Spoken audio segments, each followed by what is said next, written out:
এইমাত্ৰ এজন অনুৰাগীয়ে ক'লে জুবিন গাৰ্গৰ ঘৰৰ সন্মুখৰ পৰা এইমাত্ৰ এজন অনুৰাগীয়ে ক'লে যিটো ঘৰত জুবিন গাৰ্গ থাকে যদি মুহূৰ্তত হুকাহত হৈ গৰিমা শইকীয়া গাৰ্গ জুবিন গাৰ্গৰ অনুৰাগীসকলৰ কাৰণে বৌ কাৰোবাৰ কাৰণে মৰমৰ বা য'ত তেওঁ এই মুহূৰ্তত কেনে অৱস্থাত আছে কোনেও ক'ব নোৱাৰে সেই ঘৰটো তলৰ পৰা এজন অনুৰাগীয়ে কৈছে এই মৃত্যু স্থগিত ৰাখক মোৰ প্ৰাণ লৈ যাও আকৌ কৈছো এজন অনুৰাগীয়ে জুবিন গাৰ্গৰ ঘৰৰ তলৰ পৰা কাহিলিপাৰাৰ ঘৰৰ তলৰ পৰা তেওঁৰ ফ্ল্যাটৰ তলৰ পৰা এপাৰ্টমেন্টৰ কাষত যেতিয়া এতিয়া হাজাৰ হাজাৰ লোক আছে তাত এজন অনুৰাগীয়ে কৈছে জুবিন গাৰ্গৰ মৃত্যু স্থগিত ৰাখক মোক লৈ যাওক কিমান বেছি ভাল পালে এনেকৈ কথা ক'ব পাৰি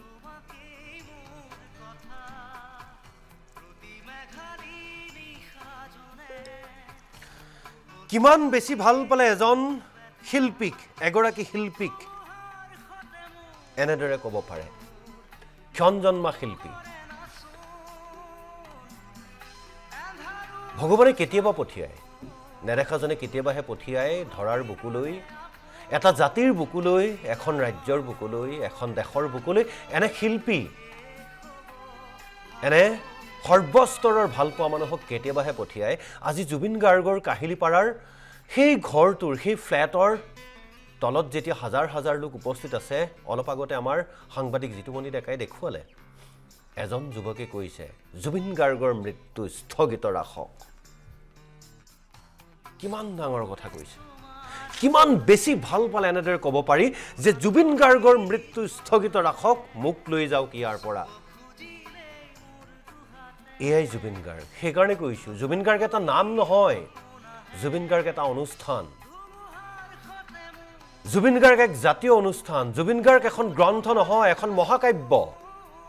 যি মহাকাব্যত লিখা আছে যোৱা প্ৰায় ৩-৪টা দশকৰ অসমৰ সংগীতৰ ইতিহাস সিনেমা জগতৰ ইতিহাস গান আৰু সিনেমা গান গালেই সিনেমা কৰিলে তেওঁ অকল গান আৰু সংগীতৰ মানুহ হৈ থকা নাই জুবিন গাৰ্গ হৈ পৰিছে গোৱালপাৰাৰ সেই যে ভিতৰুৱা অঞ্চলৰ ৰবৰৰ খেতি কৰি জীৱিকা নিৰ্বাহ কৰা কোনোবা ৰাভা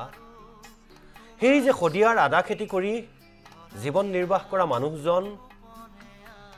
যোৰহাটৰ বৰুৱা চাৰিআলিত ৰিক্সা চলোৱা সেই মানুহজন তেজপুৰৰ মিছন চাৰিআলিত দোকান দিয়া সেই ঘুমটি দোকান দিয়া মানুহজন নগাঁৱত যে ফাষ্ট ফুডৰ দোকান এখন দিয়ে মানুহজন গোসাইগাঁৱৰ বিগ্ৰাইলো মুছাহাৰী নামৰ সেই যে যুৱকজন যিয়ে হাৰ্ডৱেৰ এখন দোকান দিয়ে এদিন জুবিনে তাত বহি চাহ খাইছিল আহতগুৰিৰ সেই যে ডাব বিক্ৰী কৰে বয়সস্থ মানুহজন কৰিমগঞ্জৰ সেই যে মানুহজন যিয়ে জুবিনক এদিন এটা উপহাৰ দিছিল মনত পেলাওক প্ৰত্যেকৰে বুকুত বৈ আছে সেইকাৰণে কওঁ সেই গানৰ ঈশ্বৰ এইদৰেতো যাব নালাগিছিল যোৱাৰ কথা নাছিল কিয় গ'ল সকলোকে চকুলো তিয়াই সকলোকে বোৱাই আজি হয়তো ব্ৰহ্মপুত্ৰখনো ৰৈ গৈছে ব্ৰহ্মপুত্ৰ স্থবিৰ নহয় ব্ৰহ্মপুত্ৰ কেতিয়াও স্থবিৰ নহয় স্থবিৰ হৈছিল আজি 14 বছৰ আগতে দিনটো আছিল 5 নৱেম্বৰ 2011 চন আৰু ঠিক 14 বছৰৰ পিছত প্ৰায় 14 বছৰৰ পিছত আজি 19 সেপ্টেম্বৰ 2025 11 বছৰ 14 বছৰৰ পিছত আকৌ ব্ৰহ্মপুত্ৰই বৈ যাবলৈ লৈও যেন কৰবাত ক্ষণিকৰ বাবে ৰৈ গৈছে কাৰণ জুবিন গাৰ্গ নাই যিদৰে ভূপেন্দা নোহোৱা হৈছিল সেইদৰে জুবিন নাই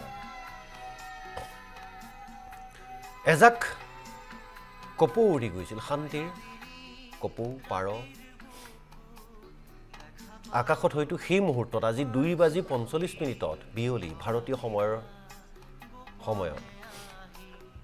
কপৌজাকে হয়তো কৰবাত দেউকা মাৰিবলৈ পাহৰি গৈছিল কাৰণ জুবিন গাৰ্গ নাই আছেনে জুবিন গাৰ্গে যে বানত আক্ৰান্ত হোৱা গড় পোৱালি দুটা এডপ্ট কৰিছিল তুলি লৈছিল খা খৰচ বহন কৰিছিল সিহঁত চাগে এতিয়া বহুত ডাঙৰ হ'ল কাজিৰঙাৰ ক'ৰবাত সিহঁত এতিয়া ঘাঁহ খাই আছে সিহঁত বাৰু আছেনে ভালকৈ দেৰগাঁৱৰ যে ছোৱালীজনী নাই এতিয়া তাইৰ যে বেমাৰ হওঁতে জুবিন গাৰ্গে টকা 2 লাখ দিছিল তাইক লগ কৰি আহিছিল তাইৰ ঘৰত তাইৰ আত্মাটো বাৰু শান্তিত আছেনে নাই জুবিন গাৰ্গৰ ঘৰৰ সন্মুখত থকা সিকিউৰিটি গাৰ্ডজনে আজি কান্দিছে জুবিন গাৰ্গে যেতিয়া ষ্টুডিঅ'ৰ পৰা দেৰি কৰি যায় জোনালীত এখন দোকান খোলা থাকে তাতে ৰৈ তেওঁ কেতিয়াবা অকণমান তামোল খায় কমেই খায় তামোল পাণ কমেই খায় সকলোৱে জানে জুবিন দাই চাধা খায় কেতিয়াবা তেওঁ কয় অকণমান চাধা অকণমান দিয়াচোন তেওঁ বাৰু আজি থাকিব পাৰিছেনে শুব পাৰিছেনে নাই পৰা কাৰণ মানুহজনৰ নাম জুবিন গাৰ্গ মানুহজন গানৰ ঈশ্বৰ এনেকৈ যাবগৈ লাগেনে সেই গানৰ ঈশ্বৰ কিয় গুচি গ'লাগৈ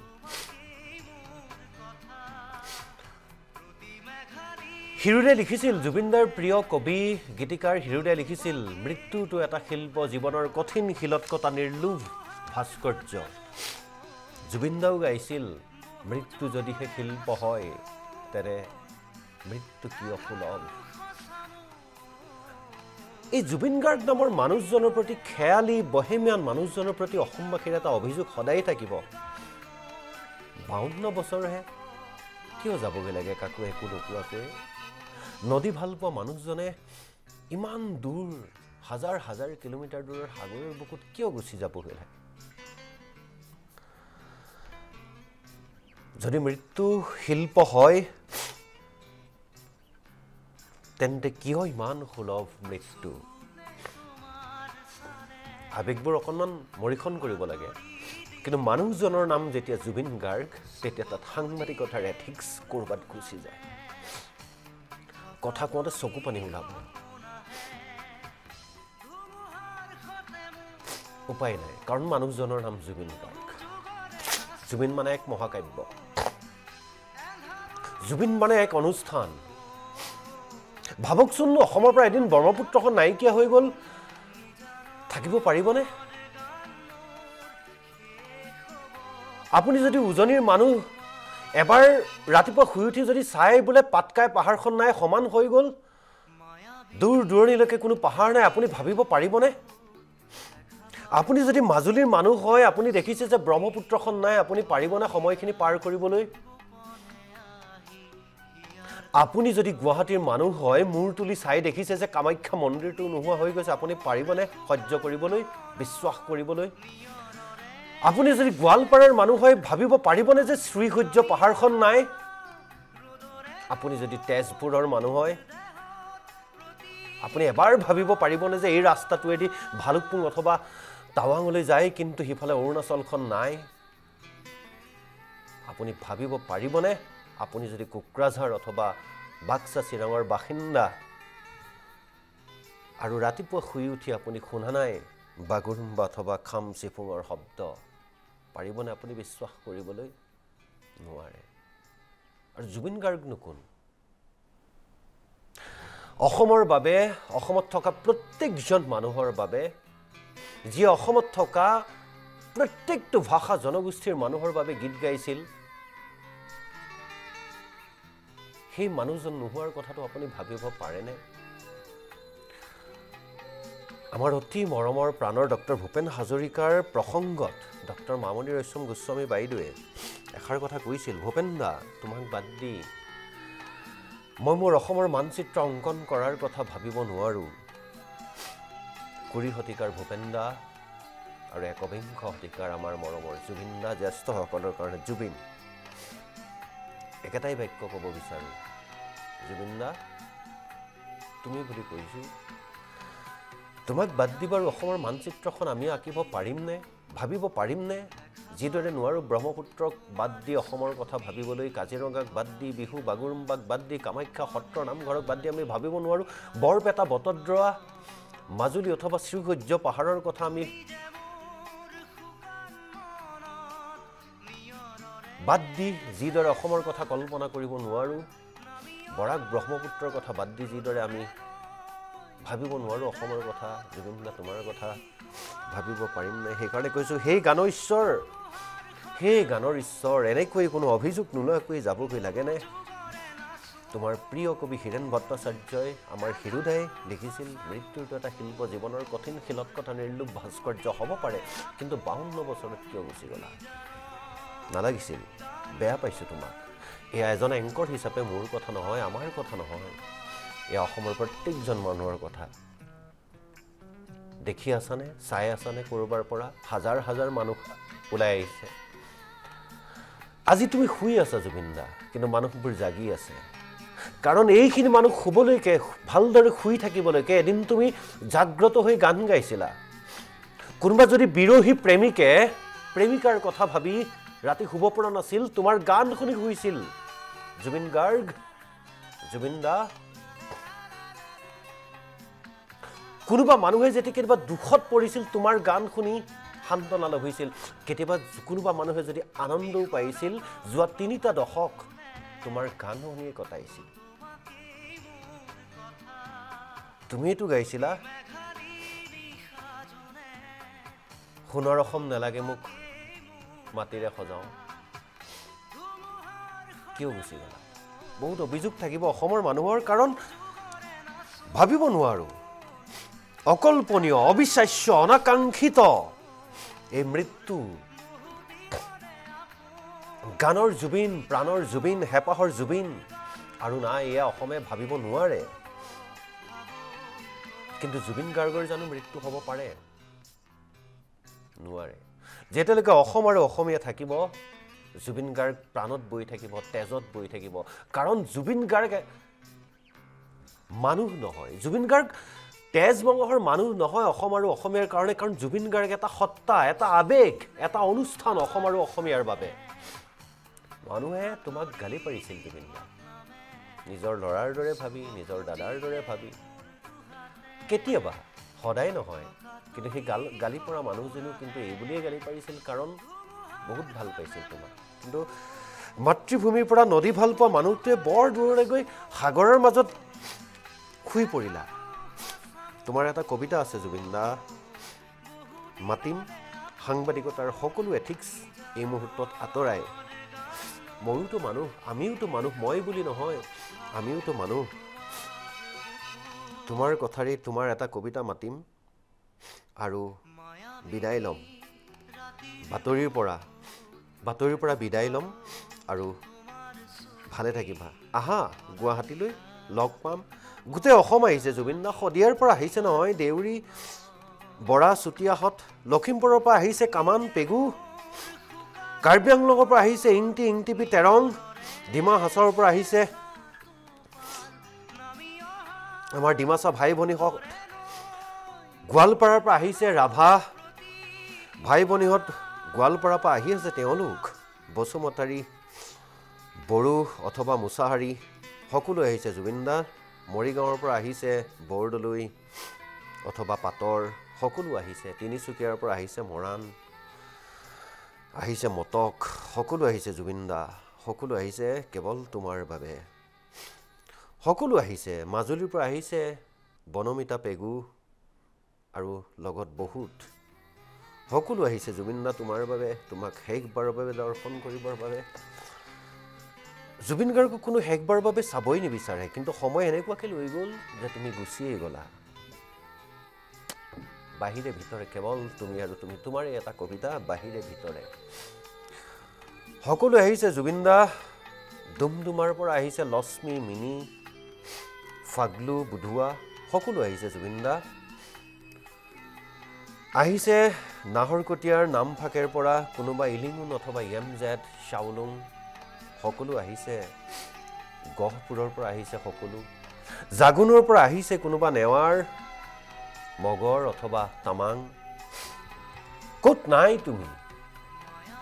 সকলোতে আছা জুবিন দা বঙাইগাঁৱৰ পৰা আহিছে ৰায় অথবা কোনোবা বৰ্মন ক'ত নাই তুমি সকলোতে আছা জুবিন দা অসমৰ 40টা ভাষাত তুমি গান গাইছা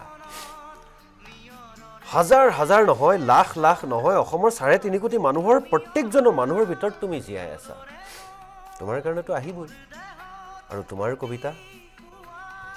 10 মাৰ্চ 2017 লণ্ডনত তুমি লিখিছিলা জুবিন দা, কবিতাৰ নাম হৈছে ভিতৰে বাহিৰে। আৰু সাগৰলৈ ভয় ঠিক নহয়, কিন্তু সাগৰৰ নদীক ভাল পায়, ঠিক সাগৰক যেন অকণমান ক'ৰবাত অকণমান বেয়া পায়, সেই বুলি লিখিছিলা। এবাৰ গাই দিছোঁ, ভিতৰে বাহিৰে, কবি জুবিন গাৰ্গ। সাগৰ দেখিছা, তাত বৰ এন্ধাৰ, ঢৌৱে কোবাই শব্দৰ কোলাহল, পাৰাপাৰহীন, ক'ত আৰম্ভ ক'ত শেষ কোনেও নাজানে। মই নদী ভাল পাওঁ, নদীয়ে নিজৰ পথ নিজেই বিচাৰে, কুলু কুলু শব্দৰে একা বেকা বাটেৰে নিজেই বিচাৰি যায় নিজৰ ঠিকনা। দিশহাৰা জীৱনৰ সেউজ শিলত থৈ যায় কল্লোলিত হৃদয়ৰ বেদনা। Zubeen Garg 10 March 2017 London. জুবিন দা, সাগৰতেই প্ৰাণটো এৰিলা। কাঞ্চনজংঘাৰ দৰে ওখ হ'ব খোজা মানুহজন, মই কাঞ্চনজংঘা বুলি কোৱা মানুহজন, সঁচাকৈ তুমি এদিন তুমি জন্ম হৈছিলা পিতৃ মোহিনীমোহন বৰঠাকুৰ আৰু মাতৃ ইলি বৰঠাকুৰৰ, পিতৃ মোহিনীমোহন বৰঠাকুৰৰ ঔৰসত মাতৃ ইলি বৰঠাকুৰৰ গৰ্ভত পাহাৰত জন্ম হৈছিলা, ঠিক পৰ্বতৰ দৰে। কাঞ্চনজংঘাৰ দৰে ওখ নহ'লেও কিন্তু তুমি পাহাৰত জন্ম হৈছিলা, তুৰাত, মেঘালয়ত। তুমি লিখিছিলা সাগৰ দেখিছা, তাত বৰ এন্ধাৰ, ঢৌৱে কোবাই শব্দৰ কোলাহল, পাৰাপাৰহীন, ক'ত আৰম্ভ ক'ত শেষ কোনেও নাজানে। আৰু আজি কিন্তু সাগৰতেই তুমি নিজক শেষ কৰি দিলা। বৰ কষ্ট পাইছিলা চাগে ন? উশাহবোৰ ছুটি হৈ আহিছিল, উশাহবোৰ ছুটি হৈ আহিছিল, শব্দৰ কোলাহল শুনিছিলা নে নাই নাজানো, কিন্তু তাত এন্ধাৰবোৰে বৰ আমনি কৰিছিল, নহয়নে? পাৰাপাৰহীন সাগৰ, ক'ত আৰম্ভ ক'ত শেষ কোনেও নাজানে। মনলৈ এবাৰ আহিছিল নেকি তেনেকুৱা ভাৱ জুবিন দা? নদী ভাল পাওঁ বুলি কৈছিলা তুমি, তুমি লিখিছিলা মই নদী ভাল পাওঁ, নদীয়ে নিজৰ পথ নিজেই বিচাৰে। সেই তোমাৰ প্ৰাণৰ নদীখন, ব্ৰহ্মপুত্ৰখন, লুইতখন, য'ত তুমি কেতিয়াবা গা ধুইছিলা, তুমি কেতিয়াবা মাছ মাৰিছিলা, বন্ধুবৰ্গৰ সৈতে ফূৰ্তি কৰিছিলা, সেই নদীখনৰ ওচৰলৈ আহিব নোৱাৰিলা। এই অভিযোগ সদায় থাকিব, সদায় থাকিব জুবিন গাৰ্গ, সদায় থাকিব জুবিন দা, সদায় থাকিব। দিশহাৰা জীৱনৰ সেউজ শিলত থৈ কল্লোলিত হৃদয়ৰ বেদনা আমি কঢ়িয়ালি ফুৰিম তোমাৰ ভাষাৰে, তোমাৰ চিন্তাৰে। কিন্তু পুনৰ কওঁ, আকৌ আহিব লাগিব অসমলৈ, ইয়ালৈ। ধন্যবাদ।